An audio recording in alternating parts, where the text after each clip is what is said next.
Well, hooray, hurrah, and welcome to the John Dulong Show, your weekly dose of the Monday morning nonsense. Welcome to episode number 21.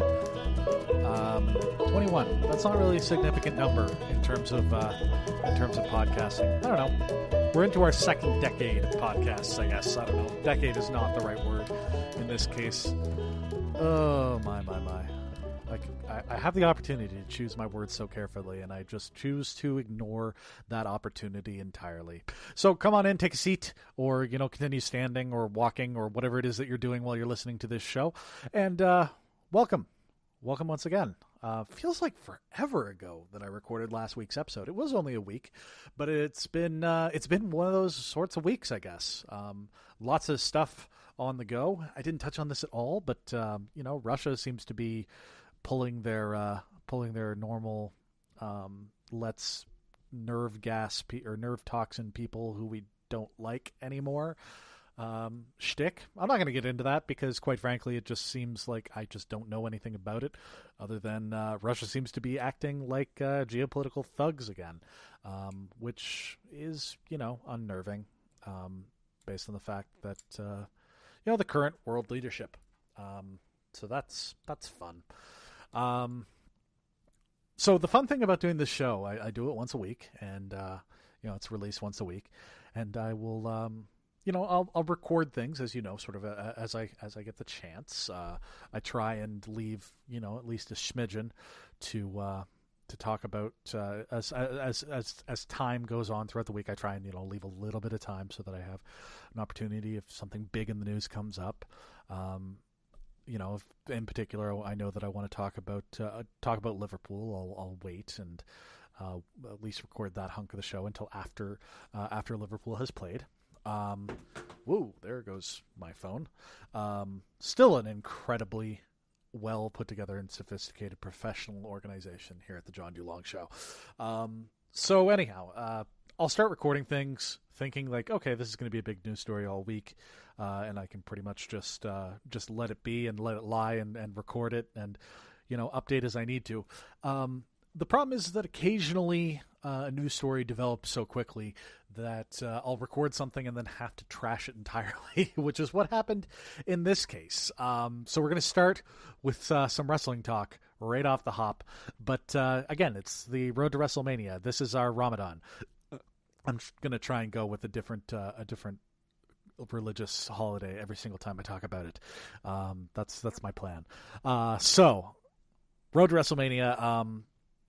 This week past, WWE announced that sort of in keeping with what they've been doing lately, they announced the addition of a match on the WrestleMania card. So every year for the past number of years, basically what they do is sort of on the pre-show or before the main card, WWE put on a battle royal, which think like a bunch of guys in the ring at once, and the only way to win is to eliminate all your opponents by throwing them over the top rope. Once they go over the top rope and hit the floor, they're eliminated. Good enough? So they do this every year, and over the last, I think it's 4 years now, they actually gave this event a name. So this is like basically a nice opportunity for guys who aren't on the main card to get a big payday on the biggest show of the year. And they ended up naming this particular event the Andre the Giant Memorial Battle Royal, which is nice. It's a nice nod to Andre the Giant. He was the first WWE Hall of Famer. He was the first. He was a huge draw all over the world. The first real big giant that was an international sort of success. And he was very important to the WWF and the WWF back in the day, and very well beloved, just sort of across the board. And I don't need to tell you, I'm sure, Fezzik, like, need I say more? So in recent years, the WWE has been making strides, and by recent years I mean literally like the last two. They've been making strides towards making women's wrestling mean something more. Now, the corporate speak from the WWE is going to say that that's a women's revolution, that the women are finally getting their due, that we're finally doing blah blah blah. They try and act like it was an organic thing that the company came up with, when really it was a culmination of a fan led sort of revolt, a fan led social media campaign during a time when Ronda Rousey at the time was perhaps the most exciting athlete in the world. Don't need to say anything more about her. And then, of course, the Williams sisters in tennis. Just absolutely, women actually, stepping up and dominating the world of sport in a way that had never really been seen before. They were becoming the big draws, which it makes perfect sense. Honestly, I enjoy, for example, I enjoy women's soccer. I enjoy women's football. Probably more than I do the men's game, at least on an international level. Don't get an opportunity to watch much club football featuring women, just simply because it isn't available to me. But the women's game at the international level, I find to be more enjoyable than the men's game. Don't get me wrong; I'm looking forward to the World Cup this summer, but the women's game tends to be the one that I get more excited for at the international level. So around the time that Ronda Rousey was on top of the world in the UFC, before she came over to the WWE, this is when they started to actually take women's matches seriously, and they weren't being treated as mere bathroom breaks or popcorn matches, which is good.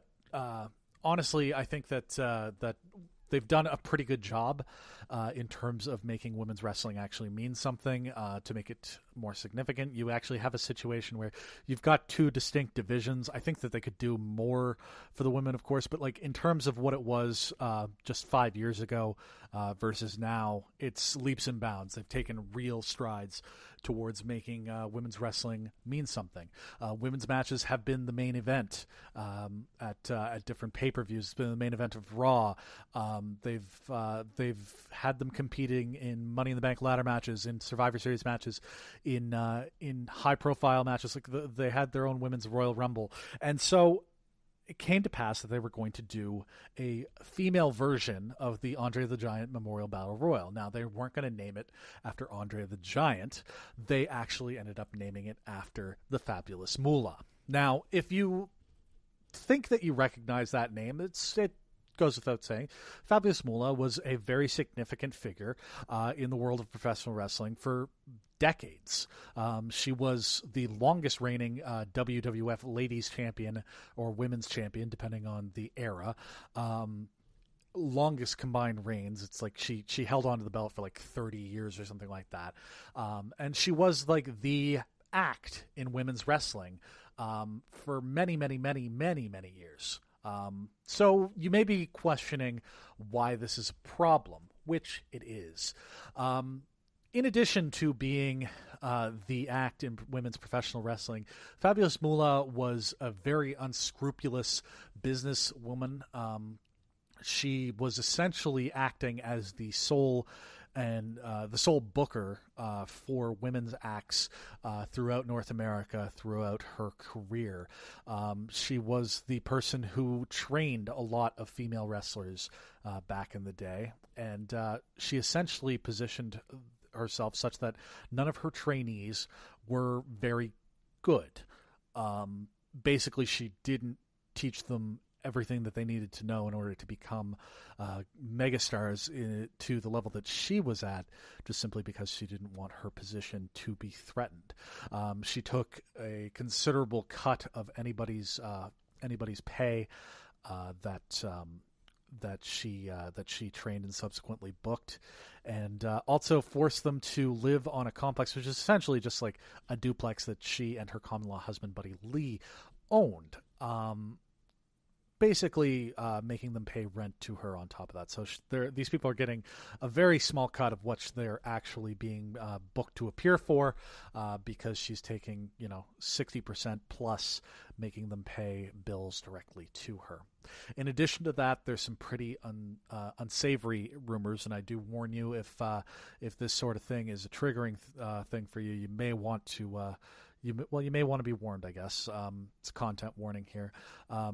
She was essentially a pimp.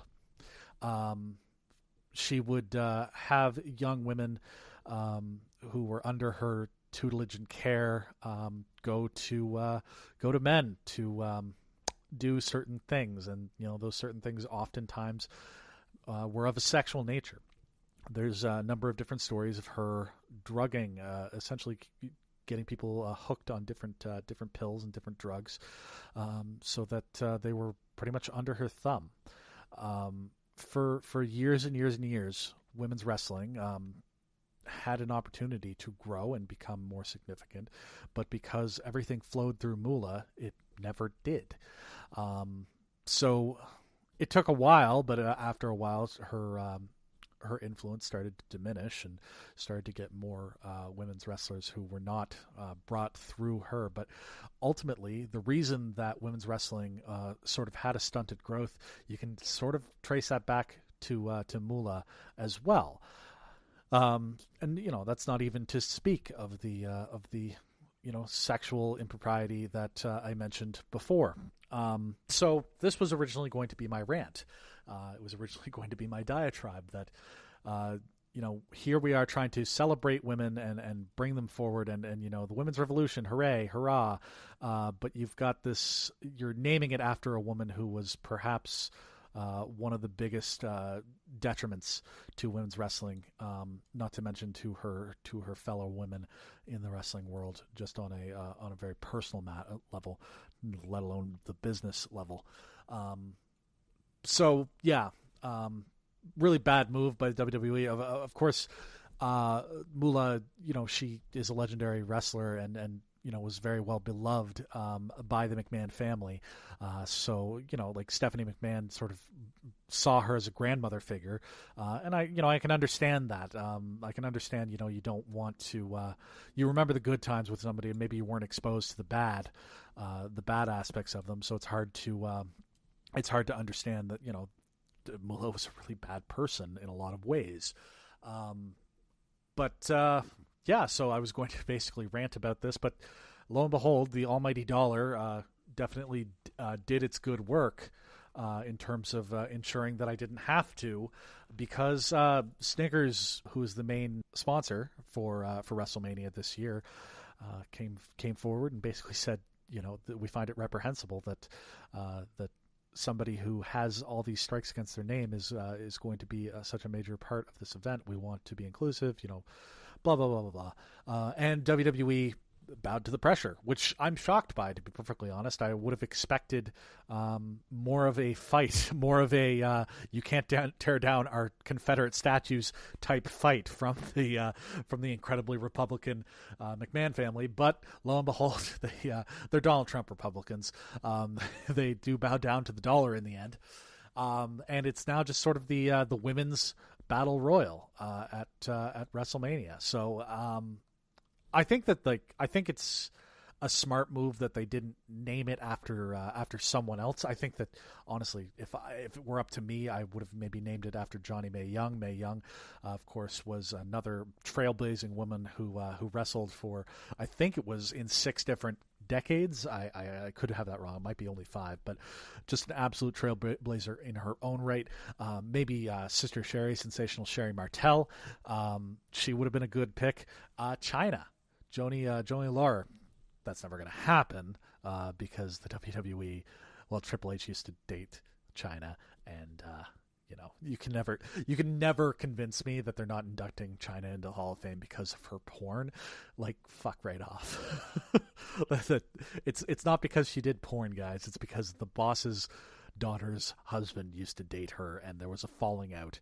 And Chyna. Just sorry, I'm getting off on a weird tangent about Chyna, but man, she was one of the best, and I hope she rests in peace, because she was a woman in a time where wrestling wasn't very friendly towards women, and she was treated as a badass at a time when, at best, women were eye candy.